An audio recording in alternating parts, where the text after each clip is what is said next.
وقتی صحبت از روابط به میان میاد میشه گفتش که در اون زبان بدن تاثیر بسیار بیشتری نسبت به کلماتی که به زبون میاریم داره. زبان بدن همون ارتباط غیر کلامیه که باعث میشه شریک احساسی شما تو اون رابطه احساس ضعف یا برتری کنه، به احساسات واقعی شما پی ببره و به همین نسبت رابطه شما به درستی و در مسیر درستش پیش بره. و همچنین میتونه باعث بشه که شما در مقابل از اون حس‌هایی مثل احترام، نادیده گرفته شدن، ارزشمندی، علاقه، تنفر و مواردی از این قبیل رو دریافت کنید. زبان بدن تو بحث روابط شما بیشتر از هر زمینه دیگه اهمیت داره و خودش رو نشون میده، چرا که روابط بازی احساسات و قلب هستن و از طرفی هم بدن شما در نشون دادن اون چه که تو اون لحظه حس میکنید و فکر میکنید ماهره.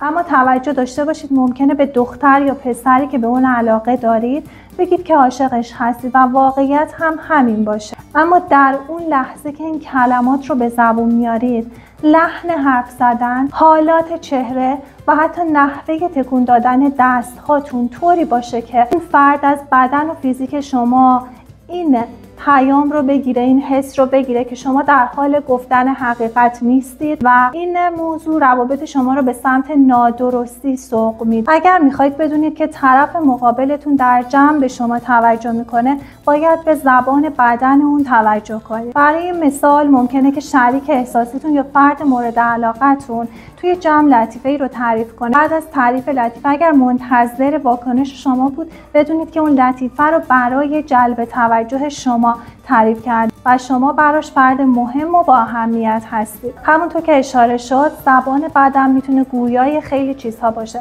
بنابراین با بررسی زبان بدن شریک احساسی یک فرد میتونید به حس واقعیش نسبت به خودتون پی ببرید که در ادامه به چند نمونه از اونها اشاره خواهیم کرد. قبل از اینکه بهش بپردازیم، لطفاً این ویدیو رو لایک کنید. زبان بدن پسری که دوستتون داره، اون اغلب به شما خیره میشه. وقتی با اون صحبت میکنید، ببینید که بهتون خیره شده یا نه. اگر هر زمان که صحبت میکنید به شما خیره میشه، به این معنیه که قلب اون رو دزدیدید. به گفته متخصصان زبان بدن، حالت چهره بهترین راه برای خوندن زبان بدن. وقتی مردی از شما خوشش میاد، به راحتی حالت خوب و مثبت رو در چهرهش مشاهده میکنید. چند نمونه از کارهایی که ممکنه مردا با صورتشون انجام بدن که نشون دهنده علاقه اونها نسبت به شماست.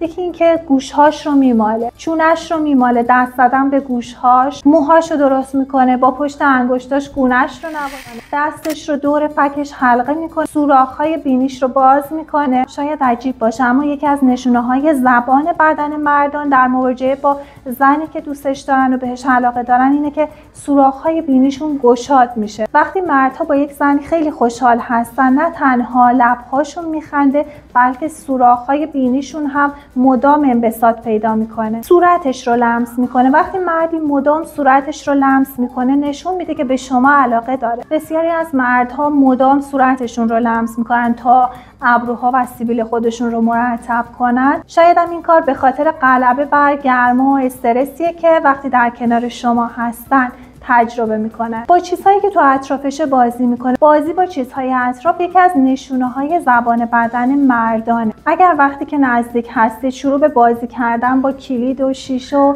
هر چیزی که تو اطرافش هستش بکنه، نشون دهنده اینه که اون به شما احساساتی داره. اون هرگز شما رو مسخره نمیکنه. مردانی که به زنی علاقه دارن هرگز اون رو تو جمع مسخره نمیکنن. وقتی پسری شما رو در بین دیگران مسخره میکنه، چندان نباید به علاقه اون نسبت به خودتون مطمئن باشید. اگر تا اینجا از ویدیو خوشتون اومده، قطعا انتهای این ویدیو شما رو شگفت زده خواهد کرد.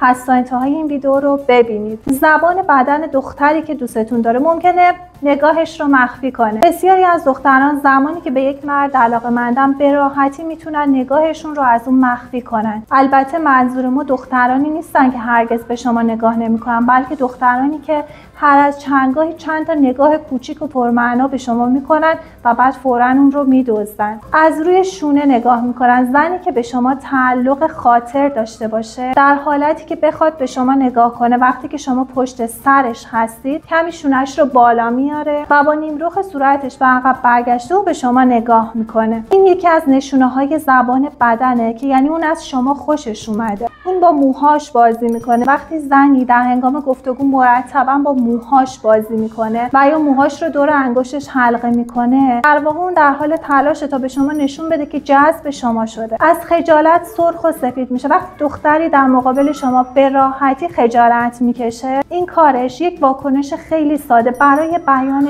احساسات و هیجاناتی که تو اون لحظه داره تجربه میکنه. ممکنه اون فقط خجالت زده شده باشه، اما اگر این کار تکرار شد در اکثر مواقع این یک زبان بدنه که نشان دهنده علاقه اون نسبت به شماست. اون پاهاش رو روی هم میندازه. اگر دختری مجذوب شما شده باشه، زمانی که نشسته احتمالاً به صورت ناخودآگاه پاش رو روی پاش میندازه و یا پاش رو به صورت بازیگوشانه تکون میده. این کار به شما میگه که شرایط نزدیک شدن و شروع یک رابطه با اون فراهمه. تندتر نفس میکشه. هر چقدر که فردی سعی داشته باشه که احساساتش رو نسبت به شما کنترل کنه، اما اگر علاقه‌ای در میون باشه، بدون شک اون دختر از درون حس هیجان رو تجربه میکنه و همین موضوع باعث میشه که تو بعضی مواقع تند و سریع نفس بکشه تا این حس گرمای درونیش رو کنترل کنه. به پاها یا رانهاش ضربه میزنه. ممکنه یک دختر در حضور شما این کار رو انجام بده که ممکنه به خاطر جلب توجه شما باشه یا اینکه سعی داره یک تنش درونی رو کنترل کنه. زبان بدن شما در ارتباط با جنس مخالفی که ازش خوشتون اومده چجوریه؟